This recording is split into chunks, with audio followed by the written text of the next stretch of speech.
Hello tea lovers! I've had a few people ask me to do a video about how to brew loose leaf tea, so I just thought I would do a bit of a basic introduction.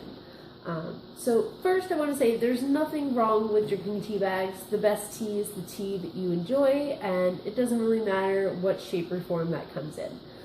But stepping up your game to loose leaf tea can definitely open up some doors for you and really expand the varieties of tea that are available for you to drink. So the tea I'm using today, hopefully you can see it, is an Indonesian black tea, but the same kind of similar rules and concepts will apply for virtually any loose leaf tea that you drink. So for starters, you just need a teacup and a teaspoon for measuring. As you get more involved in tea, some people prefer to use a gram scale so that things are a little bit more accurate, but for most of your basic tea drinking, this will do the trick too. So the main difference between tea bags and loose leaf tea is that you just need something to hold your leaves so that you can remove them from the water so that the tea doesn't become bitter tasting. So your most basic form might be something like paper filters. These are made by Finham, and you can find them in a lot of different stores. Even my grocery store sells them. And basically what they are is just a little paper pocket that's empty, and that way you can put the tea leaves right inside. And then basically you just use it as you would your regular old tea bag. Just pull that out once your tea's done brewing. There's also lots of tea balls and different gadgets that you can buy. Novelty infusers have become very popular. I get a lot of folks that will buy me these. Very small basket here where that just sort of floats in the cup. And these are really cute. The only downside to these is that they are very small as far as the amount of room your tea has to open up. So if you're drinking a small cup of tea, that's not a huge issue, but if you're wanting to make a larger cup of tea like this one, it can get a little bit tight and you're not going to get the full flavor.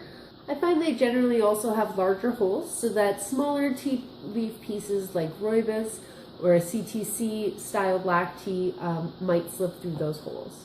Now, your next step up from that might be something like a larger tea ball.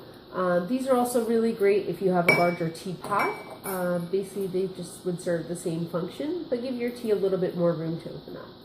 So next we have like more of an open basket style infuser.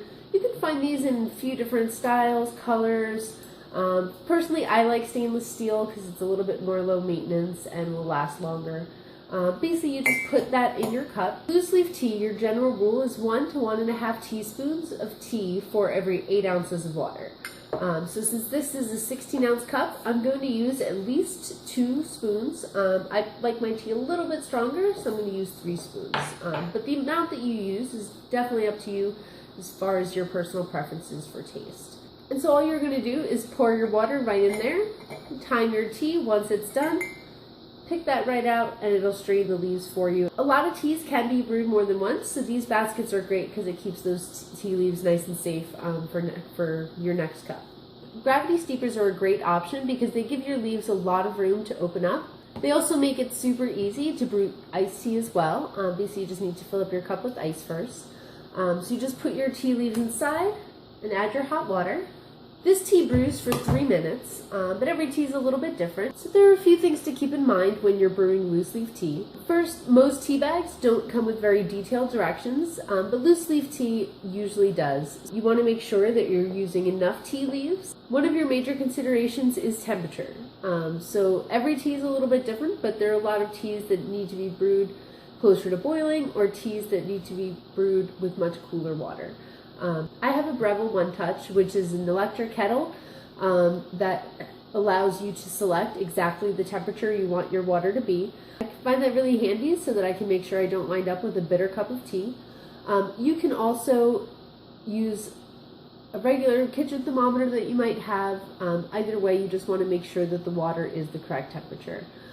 Black teas are usually good with boiling water to about 195 degrees. For green tea and white tea, usually you're going to want to go much lower, about 175 degrees. It's also really important to time your tea. I usually just use the timer on my cell phone. Brewing your tea for too long will make it taste really bitter. So once your tea is done brewing in your gravity steeper, you just pop that on top of your cup. And basically these are designed to have a pressure valve on the bottom, so that way your tea stays inside, but the water is drained out. There are lots of different ways to make tea, and the process can be as simple or as complicated as you want it to be. If you're just getting your feet wet, the methods that I showed in this video are probably the best ways to get started. As you progress on your journey with tea, you might want to try picking up a gaiwan or trying other ways to brew, but in the end, it's all up to you. If you enjoyed this video, please hit like and subscribe if you haven't already. Let me know in the comments if there's anything you'd like to see in a future video, and I'll see you guys next time. Thank you for watching.